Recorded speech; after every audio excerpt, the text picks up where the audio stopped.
Մարտի 26-ին քերեական ոստիկանության Սյունիքի մարզային վարչությունում ստացվել է օպերատիվ տեղեկություն, որ Քարահունչ գյուղի 55-ամյա մի բնակիչ տանը պահում է զենք, զինամթերք եւ թմրամիջոց։ Համայնքային ոստիկանության Գորիսի բաժնի ծառայողների ձեռնարկած միջոցառումների արդյունքում 55-ամյա տղամարդը խոստովանել է, որ ունի եւ մարիխուանա եւ զենք, զինամթերք, որոնք պատրաստ է ներկայացնել։ Զննությամբ նրա տանը հայտնաբերվել է ողորկապող որսորդական հրացան, F1 տեսակի նռնակ ու պայթուցիչ, տարբեր տրամաչափի 218 փամփուշտ, ինքնաձիգի եւ գնդացիրի 3 պահունակ, նաեւ 52.18 գրամ մարիխուանայի նմանվող զանգված։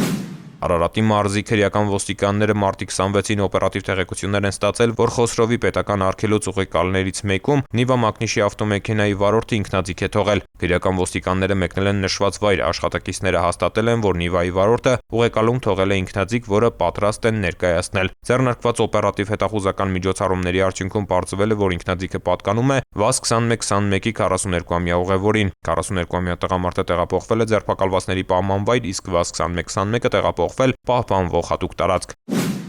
Համայնքային ոստիկանության Արմավիրի բաժնում մարտի 26-ին տեղեկություն է ստացվել, որ Արմավիր քաղաքի բնակիչ 25-ամյա երիտասարդը Չարենցի փողոցում գտնվող իր ավտոտնակում ապօրինի պահում է ատրճանակ։ Նա ձերբակալվել եւ տեղափոխվել է համայնքային ոստիկանության Արմավիրի բաժին։ Անձնական խուզարկությամբ 25-ամյա երիտասարդի մոտ հայտնաբերվել է ինքնաշեն թմբուկավոր ատրճանակ։ 3 դեպքով էլ կազմված փաստաթղթերը ներկայացվել են նախաքննական մարմին։